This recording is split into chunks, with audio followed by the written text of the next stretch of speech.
Hello, everyone, and welcome to A Bit More Complicated, the podcast where you can hear science-based discussions about important topics, issues, and problems in society, and then what we can do to make them better. I'm Manuel Galavan at UNC Chapel Hill. And I'm Dylan Selterman at Johns Hopkins University. Today, we're speaking with two experts on the topic of mental health, mindful self-compassion, and leadership. These are topics that are not only important for people's general well-being, but also for how people function in their workplaces and in other areas of life. We're going to talk about how we make the connection between original research and really trying to make a positive difference in people's day-to-day living. So to help us with this, as I mentioned, we have two experts on this topic, one an academic researcher and on the other side, a practitioner. On the research side, we have Dr. Remy Jennings, and on the practitioner side, we have Janine Johnston. Dr. Jennings is an assistant professor in the College of Business at Florida State University. She received her PhD in business administration from the University of Florida, and her research focus is on the experiences of leaders at work, leadership management, and self-compassion, publishing in journals such as Journal of Management, Personal Psychology, and Journal of Applied Psychology. So before we go any further, I'm going to claim you as a social psychologist, because I think one of the problems with academic life is that we're so divided in these different departments and areas, and your training in your current position is in business and management, but your work overlaps so much with the types of things that psychologists study. So if it weren't for historical convention, I think we would just be considered one big family of researchers who study human behavior. And I just like to think inclusively about what we do and make that connection for our audience. I did this once before with one of our other guests, Dr. Adam Enders, who's a political scientist, but he studies things like why people believe in conspiracy theories. And I'm like, yeah, we do that too. We're all, one big family. So thank you, Dr. Jennings, for joining us today, and welcome to our podcast. Thank you so much for having me. All right. And Janine Johnston is an executive and mindfulness consultant, as well as a facilitator, a teacher, and a coach who specializes in mindful self-compassion. Janine works with executives, entrepreneurs, and folks in senior leadership positions. I was actually connected with Janine through my wife, Maya, who is also a coach. Shout out to Maya and Lotus Coaching. And I'll also mention that Janine was the one who suggested we reach out to Dr. Jennings and invite you on the podcast to talk about your research. So, Janine was also kind enough to do a guest presentation in my Psychology of Happiness and Wellbeing class this semester, which my students really enjoyed. So I'm thankful to her for that and excited to talk with you on the show today about your important applied work in this area. So Janine Johnston, welcome to our podcast. Thank you. I'm glad to be here. All right. So to start things off, I think we should define for our audience some of the basic concepts and ideas we're going to be playing with here in today's episode. So I'm going to draw on some of the language that you, Remy, used in your 2023 Personal Psych paper. You wrote that a self-compassionate mindset is a perspective wherein one chooses to extend compassion to oneself. And you have a quote from Lisa Neff, who's another researcher in this area. This is a, quote, healthy way of relating to oneself in times of suffering, whether suffering is caused by failure, perceived inadequacy, or general life difficulties. So do you want to help us unpack this a little bit? What does a self-compassionate look like in practice, and why is it helpful to people in the workplace? Sure. Yeah. So self-compassion is basically just being kind and caring to yourself when going through challenges or difficulties, maybe you've encountered a failure. And so I think our natural human response is self-criticism and self-judgment. We're very hard on ourselves. We live in a very achievement-based society. And so self-compassion is this positive approach we take to ourselves, essentially saying, I am worthy of care and kindness in this moment, and I'm going to extend it to myself. I mean, compassion amongst people, amongst friends, amongst coworkers is a beautiful thing, but we can also offer that compassion to ourselves. And so when we think of self-compassion, we specifically think of three different components that work together. The first is self-kindness, so simply being kind and gentle to yourself. The second is mindful awareness. And basically, this is not over identifying with negative emotions we might feel. So, kind of holding this mindful space where we're aware of what we're feeling, but we're doing that in a non judgmental way. And then the last component is my favorite component, common humanity. Is this idea that everyone suffers, and that's part of the human journey. And so I think when we encounter difficulties or challenges in our life, a lot of times we feel very alone in that. And self-compassion says, no, this is part of the human experience. And there are other people who have encountered this before, and I'm not alone in this moment. And so it's kind of these three things that work together to really care for yourself in these moments of difficulty or vulnerability. Very cool. So what got you interested in working on self-compassion? Like, how did you identify it as a variable that might benefit people? So as you said before, it's very related to social psychology. So while my research is based in the workplace, I've always been interested in human flourishing and thriving, kind of this well-being literature. And so I started to read some of Kristin Neff's work, who has pioneered a lot of the social psychology literature on self-compassion, and started to ask this question, well, what would this look like in the workplace? Could this be beneficial for employees and for leaders, not just for the students that Neff's work had looked at previously?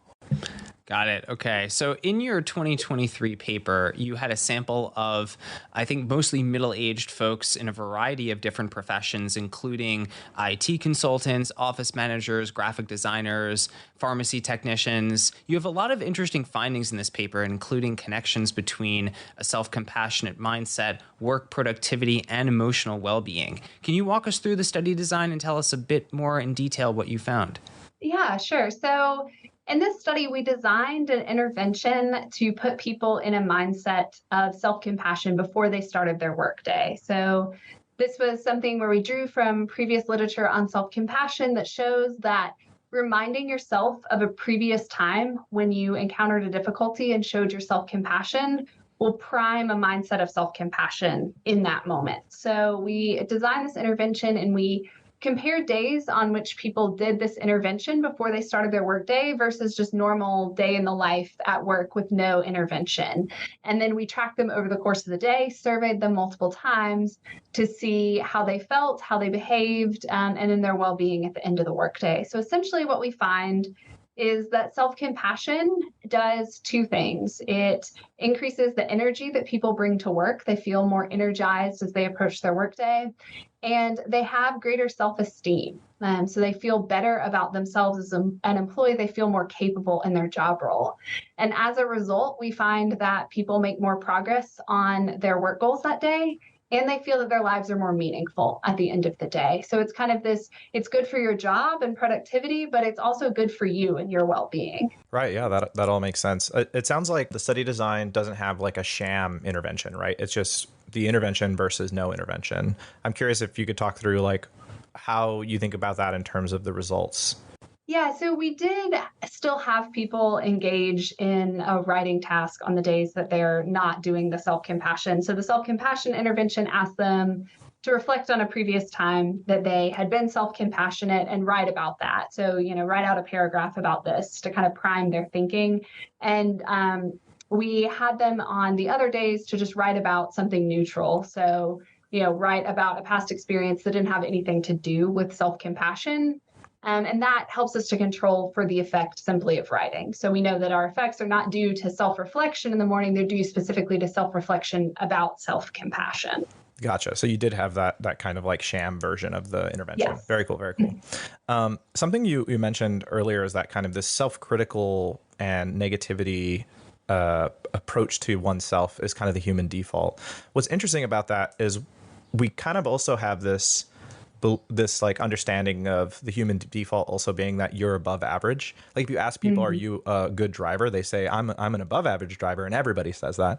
And so those two seem to be at odds. I'm curious if you thought about how we have this like very positive bias about ourselves and our abilities, but we also have a strong voice of self-criticism. And how do you make sense of those two? I think that's a really good point you bring up. I think we have this self-criticism, but we also are raised in a society that's very big on promoting self-esteem. And so if we think about children in schools, it's all about raising kids' self-esteem. And so Kristen Neff's work on this, she basically pits self-compassion versus self-esteem, with the idea that if we are teaching people to have high self-esteem, that's great until something goes wrong. And then that all comes crashing down and we get this self-judgment cycle that we can't get out of.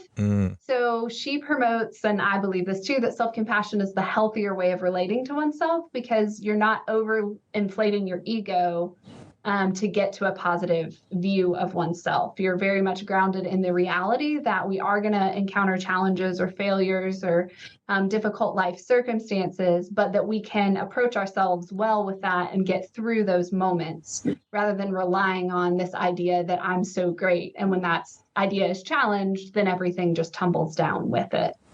Right. That makes a lot of sense. And just the way you were framing that, like, it reminds me of the little I know, and maybe Janine, you could speak a little bit more to this about kind of the origins of mindfulness and self-compassion practices that come from like Eastern spiritual practices, and that kind of being the way that this has kind of come into the West, but emerged out of that tradition. But I'm curious, like, how it is to turn these traditional practices into something that we can use to help in the business context. And I bet there's a lot of people who maybe see that as like, wait, that's a odd usage of this traditional practice. So I'm wondering how y'all navigate that, especially from the practitioner side, Janine. Are there people who, I don't know, balk at that, or how do you think about that too?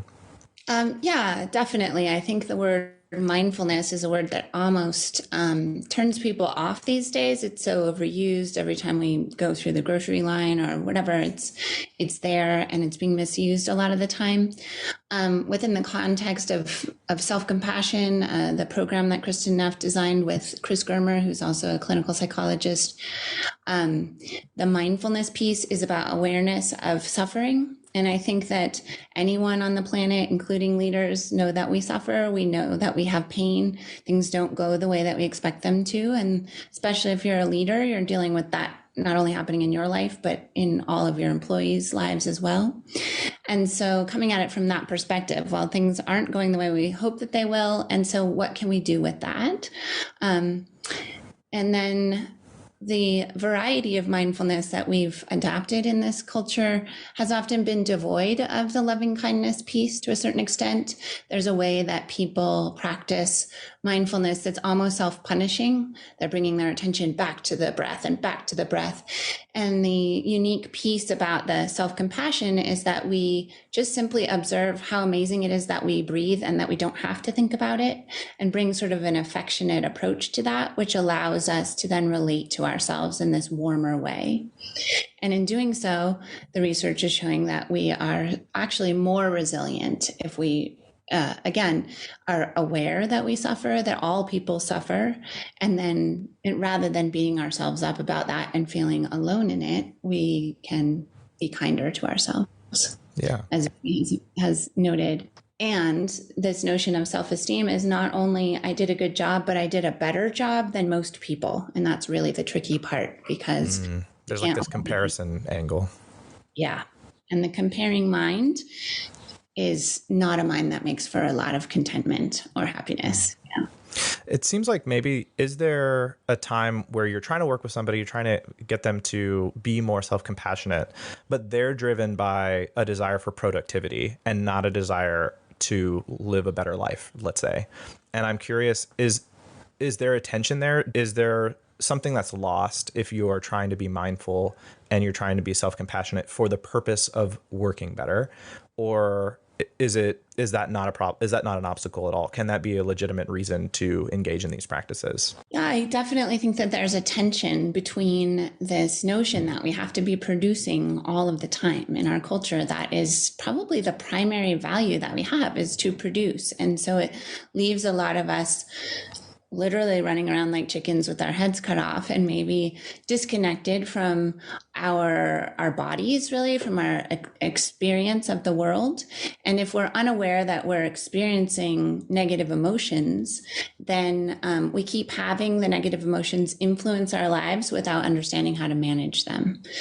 I think it's a gentle process of introducing how to feel emotions how to be with them, and then investigate what they feel like, and then allow ourselves to be kind to them and learn that over time, as we slow down to be able to do that, we're actually stronger and we actually can produce more quality work rather than just producing to produce, maybe.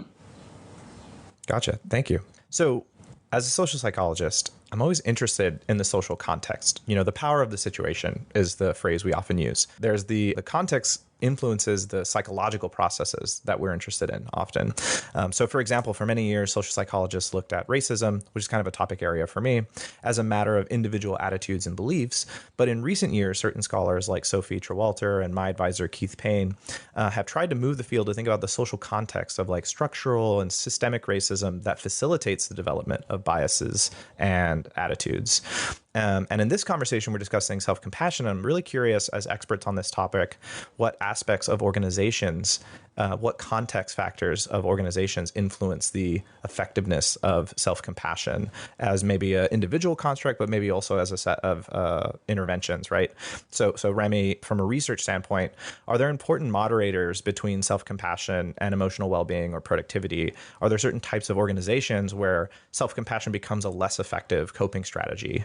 Yeah, so I'll start with what we found in our study. We did look at individual factors, and what we found was that people who are naturally lower in resilience benefited more from taking a self-compassionate mindset, and specifically, it was more energizing to them. So if you think about it, these are people who might feel overwhelmed or they might shy away from challenges, and now they take on this self-compassionate mindset, and now they feel like, okay, I can attack that challenge. So what we found on the individual level is that resilience, for people lower in the resilience, this was really important. In our particular study, we didn't look at the larger organizational context, but I think that's a really excellent point you bring up. And I think there can be elements around the culture in an organization. If we're a very performance-driven place, it's about productivity, you perform, or your acts from the company. This could be a really challenging context to try to be self-compassionate. That self-judgment might overwhelm us versus an organization that takes more of a growth mindset. I know places like Microsoft have gotten really into this concept of growth mindset in their employees, where it's like, it's okay if you mess up, you're going to learn and you're going to grow from it. That might be a lot easier culture and organization to take this self-compassionate mindset. So I think that's something that would definitely be great for future research to consider, kind of a top-down perspective on self-compassion. Yeah, that's interesting. And I also think maybe like worker-owned and managed businesses versus like more corporate hierarchical structures too. That I think that'd be interesting as well. Janine, what are some things that are present at a client's workplace that make you wonder how effective is nudging them towards self-compassion really going to be? Or on the other hand, what are some factors, some contextual factors that make you feel like really confident that the self-compassion development in this client is really going to work? Yeah, definitely the environment will impact whether a person is able to manifest the practicing of this. If the context of their business is too competitive, perhaps if it's wholly focused on competition, then it's very hard to have the time and space perhaps to develop the self-compassion within the work context. At the moment, I've been offering a mindful self-compassion course over 17 weeks in an organization. It's a nonprofit organization, mental health organization, and many of the people have been through highly traumatic experiences themselves, and that's what brought them to this work and working with homeless people, people with addictions, and human trafficking.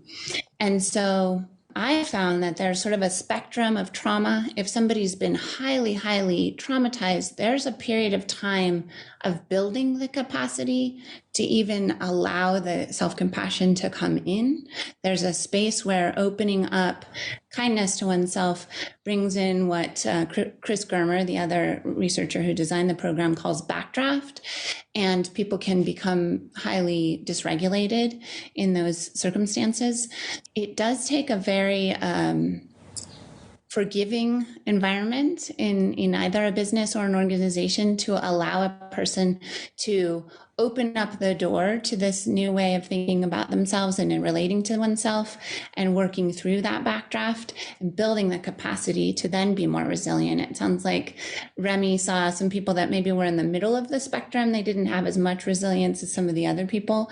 And these people that I've been working with might be even further down a spectrum of lacking resilience due to the trauma that they've experienced. But it doesn't mean that it can't happen. It just means that it might take a little bit longer. Sort of some resilience at the organizational level to hold the space for those people who are managing what it's like to open up compassion to oneself, maybe for the first time.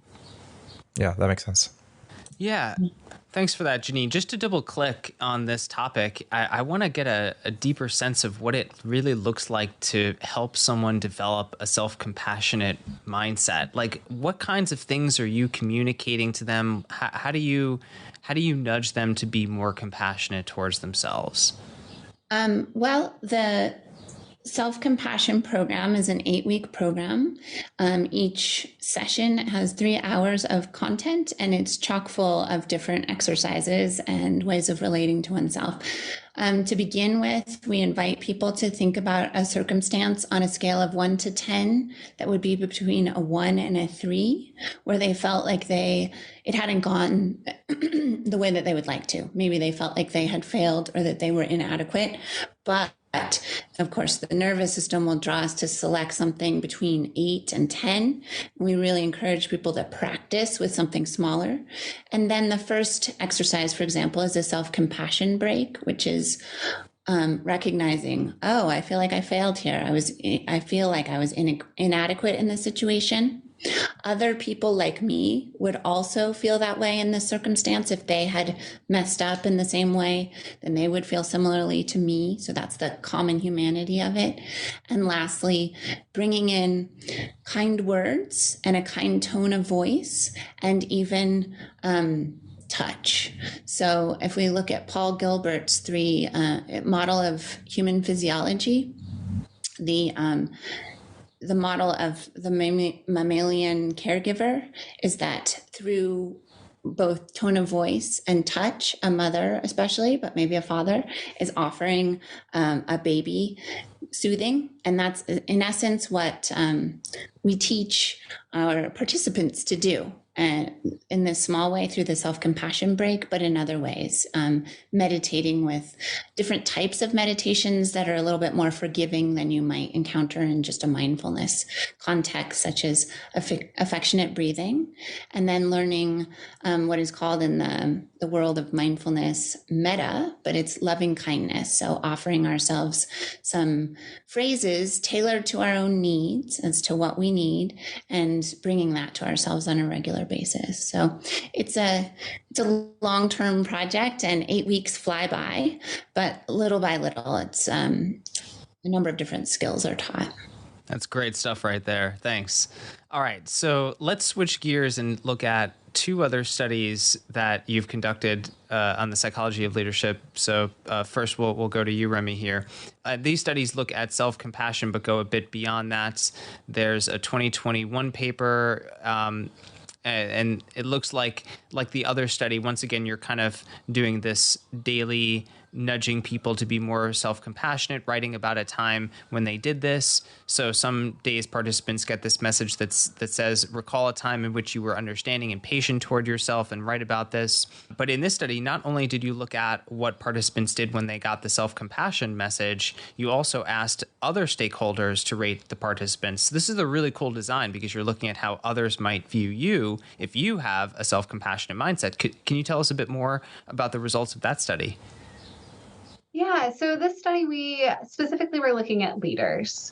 So we know leaders have so much influence in the organization. They are this central hub, but that also means that the stakes are a lot higher for leaders. They have a lot more pressure. They have a lot more demands on their time. And so leaders are especially likely, I think, to encounter failures and trials and challenges in their work. And so we know that the levels of burnout among leaders are really high. And so we wanted to see, can we take this self-compassion idea and adapt it specifically for leaders? And so that's what we did. We took that previous intervention and we made it leader specific in the language. And exactly what you mentioned, we find it's good for the leaders themselves and it's good for the way they're viewed by other people.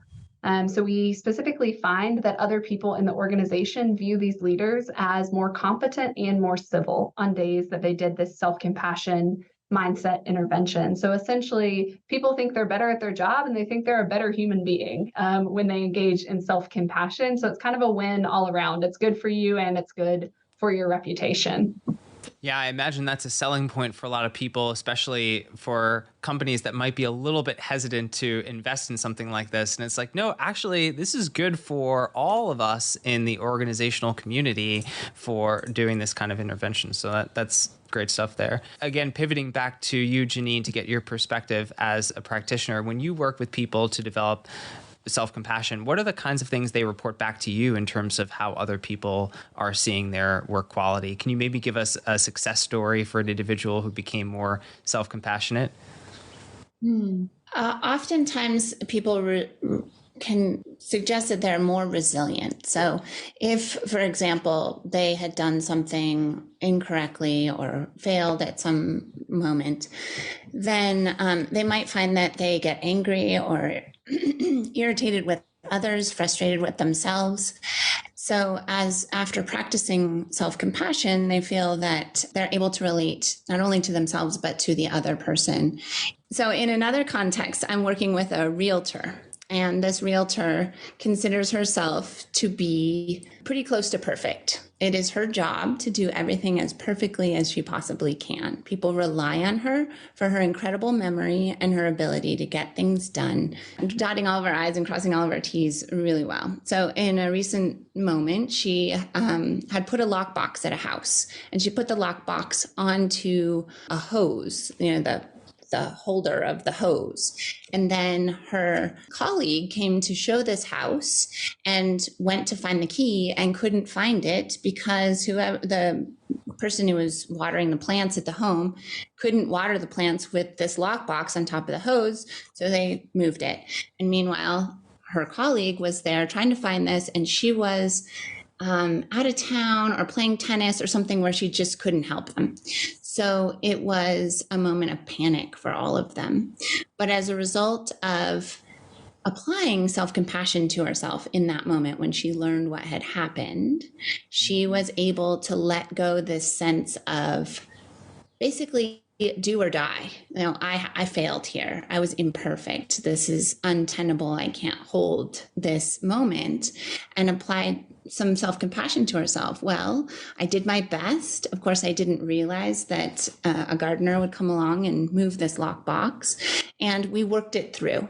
So she was able to have that kind of resilience in that moment and sort of hold herself together in strength, so that the whole team felt more. They were able to work together in a more congruent and collaborative way, as opposed to if she had been beating herself up for being imperfect, it would have sort of blown apart the system in that moment. Great, thanks. Yeah, I'm curious. We kind of got into this a little bit, Dr. Jennings, whenever you were talking about this paper, and people had this like perception of the leader who had done that intervention as being more. What was the word you used? They were more competent, but what was the other word? Civil. More civil, right. And so my question kind of builds on that, and I'm just curious, is the leader who practices self-compassion or is more self-compassionate, or maybe just participates in an intervention, is that associated with showing more compassion towards the people that work under them? I think there's, it's unclear, I guess, from the methods, or maybe I just didn't read close enough, that would be my mistake, if those people who were making those judgments were people who are on the same level, or were the people under them? Was it directed at them? I could imagine a lot of people practice self-compassion and they're self-compassionate to themselves, but then they'll yell at their secretary or something if they want to. So is there any evidence from your research, and also Janine, from the conversations you had with some of these leaders, is there any evidence that self-compassion leads to greater compassion to those who are lower power underneath you, under a leader? Yeah, I think that's a really interesting question you bring up. So these people who were rating the leaders in our study were a mix of people in organizations. It was primarily their peers, other leaders, but we also had people's supervisors rate them, and we had the people that they supervise rate them as well. So we were kind of getting this holistic perspective of how they're viewed throughout the organization. What we do find in our study is that the leaders helped their followers more, both helped them with their job tasks, but also helped them with their personal problems. And so you can imagine there's probably some compassion that goes into this. If somebody comes to you, says, I'm having a relationship issue at home, or I have a health problem, and is asking for your advice, or maybe just seeking emotional support from you as the leader, that you're going to be called on to have compassion in that moment. So I can definitely see this idea that by giving yourself this kindness and grace, that you would then feel compelled to extend this to other people. Janine, did you want to jump in? Yeah, I do have an example of an IT manager who, prior to being an IT manager, he worked as a counselor for people with addictions. And in that work as a counselor, he had felt deep compassion for the people that he was serving. And he felt like there was a circuit that then brought compassion to himself. Then he moved into a job as an IT manager, and he sort of lost that circuit of compassion. People were just frustrated with him because he didn't have their internet up or whatever it was. And he found himself getting grumpy and unhappy with his work, and also found that at home. And after taking the mindful self-compassion intervention, he realized that he could bring compassion to himself. He started at home. So when his family was asking him to do this and do that, and it felt like it was more than he could do, he gave himself self-appreciation for the things that he had done. And then he felt like he was able to set healthier boundaries with his family. And then he was able to bring more compassion, he felt, back to work in even in this position of IT, which didn't necessarily create compassion for him, but he brought it through his own work. Very cool. Glad to hear that there's some evidence that it's helping the people below you. I feel like that's one of the big things I want to see more leaders do, is like treat the people under them with more kindness and in better ways. So great. Mm-hmm. All right, we're going to take a look at one more study. This is a 2022 paper in Personnel Psychology, on which you, Remy, are the first author. And this one used a technique called the best possible self exercise, which I've seen before in other studies as a method for people to kind of cultivate optimism, but you modified it to be specifically about leadership. So this is what you call the best possible leader self, a personalized mental representation of who one aspires to be at their best as a leader in the future. So in the study, you instructed participants to, quote, think about your best possible self in a leadership role sometime in the future. Imagine in this leadership role, everything has gone as well as it possibly could for you. Think about this as a realization of the best possible leader you could hope to be. So can you walk us through the main findings of this study? How did this exercise help people who are aspiring to be good leaders? Yeah, so in this study, essentially what we find is that this visualization of who you want to be in the future as a leader, like manifesting this positive leadership self, then makes you a better leader now. So it's this idea that we can bring to mind this ideal self that we're aspiring to. And then by bringing that to mind, it motivates and directs our behavior today to align with that ideal self. So what we find is that on days that people thought about their best possible leader self, they then engaged in more leadership behaviors at work. And at the end of the day, they self-identified more as a leader. And the most interesting thing to me in this study, and what was the most surprising finding to me, is that it didn't matter whether you currently had a leadership role or not. So we would think, well, if I'm currently a leader, then I would have this best leadership self. But what we actually find is most people aspire to be a leader in the workplace. So even if you're not currently in a position where you're supervising other people, we still found that this intervention worked, that people had this representation they could access of who they wanted to be. and they engaged in more informal leadership with their peers that day. And then at the end of the day, identified more as a leader as a result. So regardless of who you are, if you want to be a leader in the future, this is an intervention you can do to put yourself on that path towards leadership. Yeah, and you know better than either Dylan or I, because we don't study this really, but there's a bunch of literature for the audience. There's a bunch of literature around different types of leadership. There's servant leaders, transformational leaders, transactional leaders. I've gotten a little bit about this because I also had some leadership coaching through an organization I'm part of called the Health Policy Research Scholars, and I've had some of this exposure. I'm curious if this best possible leadership intervention is particularly linked to positive outcomes among a particular type of leader. Yeah, I think that's interesting. I think we all probably have different aspirations around what being a positive leader looks like. But I think all of the types of leadership you mentioned are positive, leadership. So whether that manifests for a certain person as servant leadership, or if that manifests as transformational leadership, these are all types of leadership we would want to encourage. So I'll speak specifically to what we measured in this study. We measured helping your colleagues, because that isn't something that was necessarily specific to the leadership role exclusively. It's something we expect leaders to do. But this way we could look at it for both employees and current leaders. So whether I help specifically in my leadership role, or I just help in general as an employee, this is something that would be considered a positive behavior in the workplace that we would want leaders to emulate. And then we also looked at visioning for the future. So were you giving these strategic ideas and directions to the people around you, kind of taking charge? And we thought this fit well with this idea of your future self as a leader. Are you pulling your team along to this future vision you have? So those are the two specific behaviors we looked at, but I think there's a range of positive leadership behaviors you would probably see associated with manifesting your best possible leader self. Yeah, and I'll just say that I'll put a link to some information about these different types of leadership styles if people are interested. That way you can learn a little bit more about the question I just asked. But yeah, there's a whole literature on this stuff. So anyway, thank you.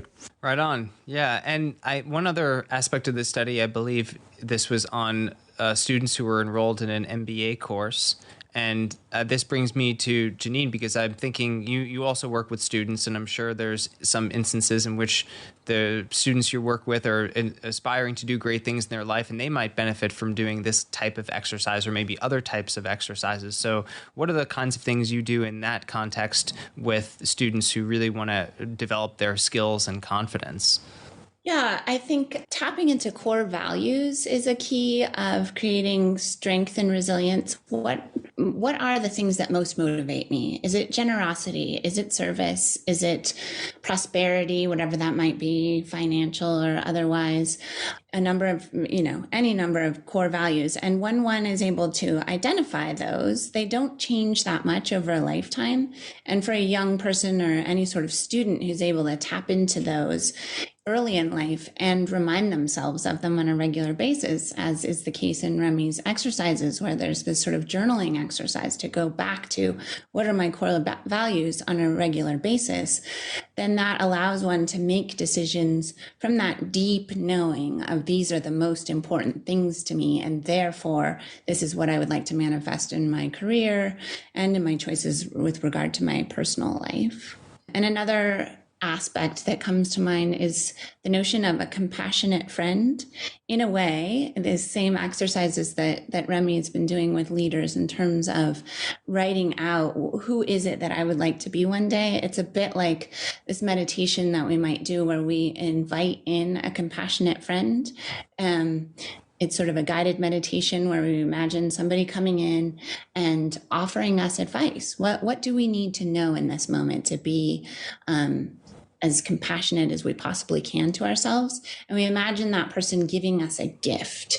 And what would that gift be? How would this compassionate, wise other offer me something that would allow me to be my best self? And then at the end of the meditation, one realizes that compassionate friend is actually a part of yourself, because you've imagined this entire thing. So you have that at all times. You have that resource to lean upon. Love it. That's great. I really think that this work is super valuable, and I think that's why we really wanted to have y'all on the show. And I think I see it as an investigation into how to improve the work environment, right? Work environments can often be super grueling and unhappy places for a lot of people, particularly low power workers. And I'm excited to hear how this work on self-compassion can improve work conditions for people, particularly that group of people. But I've also come across some seemingly bad faith uses of these types of interventions. The most widely panned version of that was the Amazon Amazen box. Did y'all see this? Here, I'm going to just share a little picture. It's basically a small closet you could walk into to do mindfulness meditation when you're working in one of their warehouses. But these warehouses have been like widely criticized for being really grueling working conditions. And the mindfulness thing seems almost like a PR attempt to appear like pro-worker, despite Amazon actively working against the interests of workers by keeping wages low, pushing impossible, grueling working hours, opposing unionization, that kind of thing. Do you guys ever see examples of companies who like show interest in some of these interventions, but on the other hand, you know that they're like not doing right by their workers, and it's kind of using this in this kind of bad faith way? I'm curious, have you come across this, or do you feel like that is a possibility? I imagine this is just something that stands out to you as really bad, right? Because it's making the work y'all are doing, the really important, valuable work that y'all are doing, it's like using it in this kind of nefarious way, and I'm sure in a way that y'all wouldn't support. But I'm just curious what you make of that. Remy has a lot more exposure to many different leaders and businesses than I do. I think that in the process of creating a relationship with a business, those types of businesses would be weeded out very quickly. I think I would, at an intuitive level, pick up on that sort of thing. But I guess what comes to mind is that if leadership doesn't walk the talk, then it doesn't really trickle down. It doesn't become a part of the culture. Mm-hmm. So I have a number of friends who are mindfulness facilitators, and they work with Google and other large companies such as that. And they're given 10, 20 minutes to work with entry-level employees. And most of the employees it's online, and they have their windows, their screens off, and it's a box checking, and there isn't much that happens there other than my friends are able to put, Google's logo on onto their own websites. But whether it makes any difference in anyone's life or not, other than being a slight distraction from them working as they usually do with their, with that resource, I think it's not necessarily nefarious. It's just not coming from a deep, deep intention to make a difference in people's lives. Gotcha.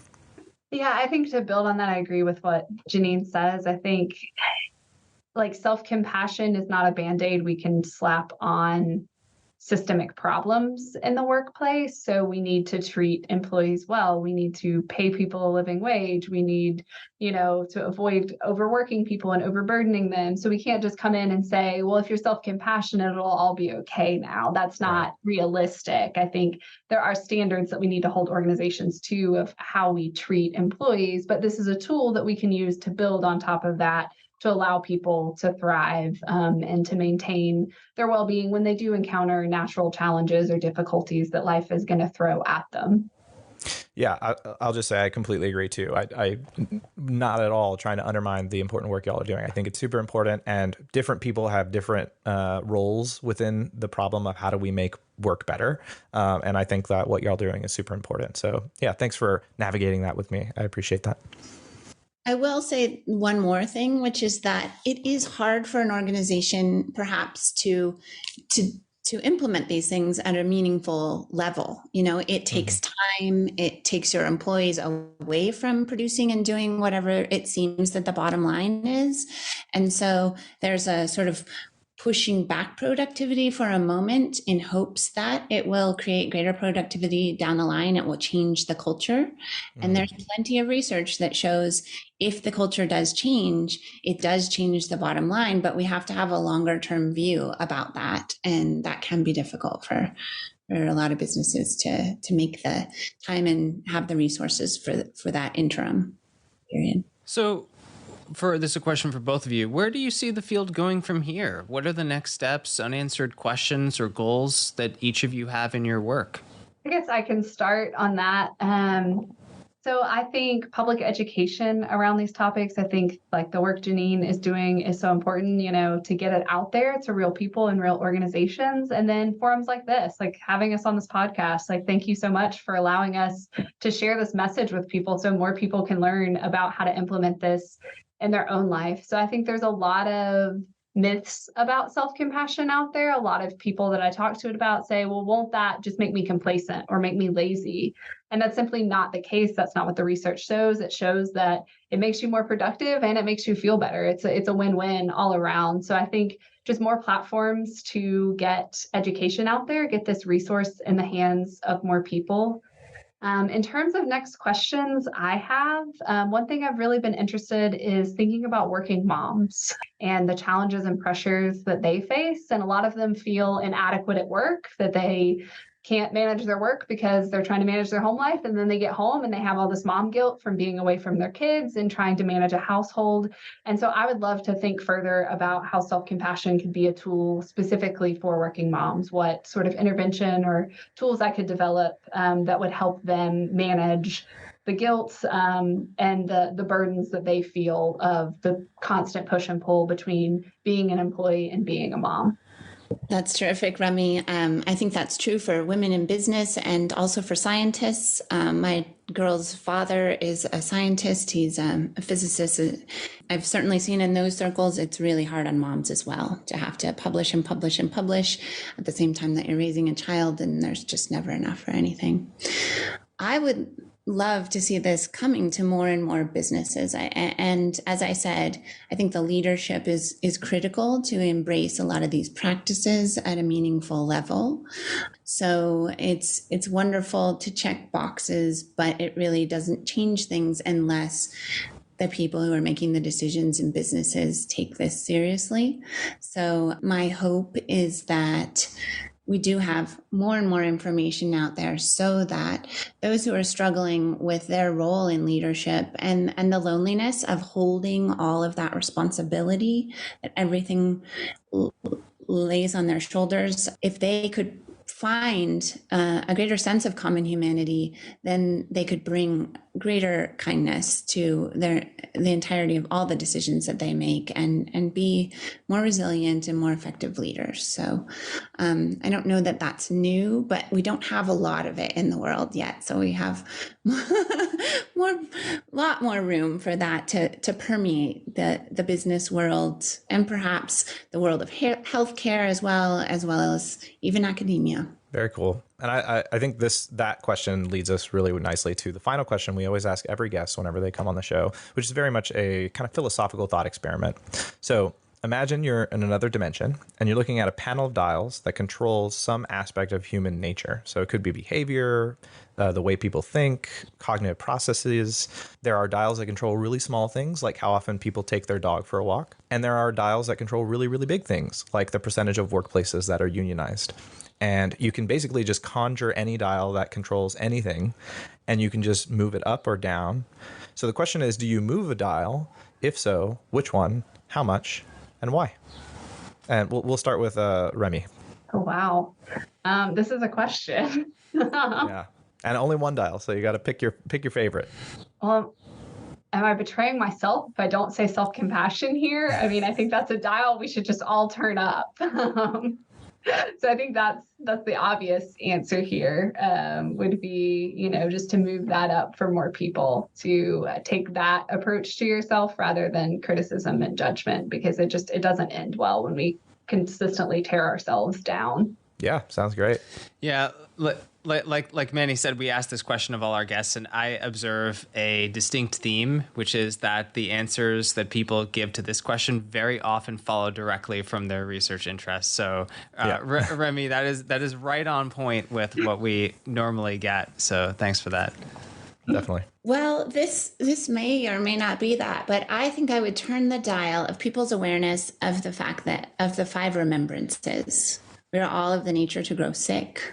We are all of the nature to to die. We're all of the nature for all other people that we know and all other things that we know to also to be temporary as well. I'm missing one. And the fifth one is, so what am I going to do with my life? But if we were to have greater awareness of our own death and that of all those things that we loved, then every day there would be this imperative to bring self-compassion and compassion to each step that we take. That sounds great. I will look more into the 5 remembrances too, so I can try to incorporate that a little bit. And we should all try to be a little more self-compassionate. So thank you so much for being on the show and your really thoughtful responses to our questions. And we look forward to just seeing what other research comes out from you, Remy, and good luck on all your coaching and everything, Janine. Thank you. Thank you for having us. And before we wrap up, where can our listeners go to follow you and learn more about what you do and what you offer? So the best place to follow me is Twitter at Remy_Jennings. And that's where I post anything related to the work that I'm working on. Yes, I follow Remy on Google Scholar. I get all of her articles and related articles.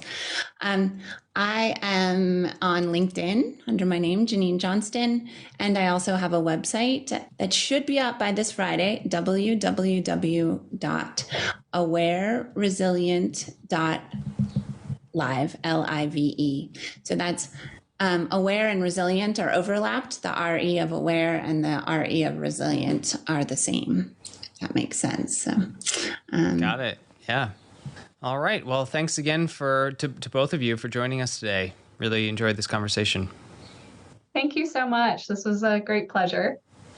Thank you, Remy, for being here. I really appreciate your joining. Yeah, it's so great to connect with you. It's great to connect with you too. And thank you, Dylan. Thanks so much for making these connections. And Manny, it's great to meet with you. And I'm very interested in your other research as well. So yeah, maybe I'll start following you on Google Scholar too. That would be great.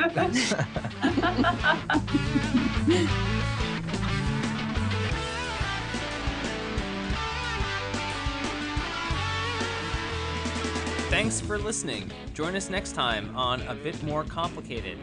If you enjoyed the episode, please subscribe to our podcast, leave a friendly rating, and share with a friend. If you have a reaction you'd like to share with us, please find us on Twitter at abitmorepod or send an email to morecomplicatedpod@gmail.com.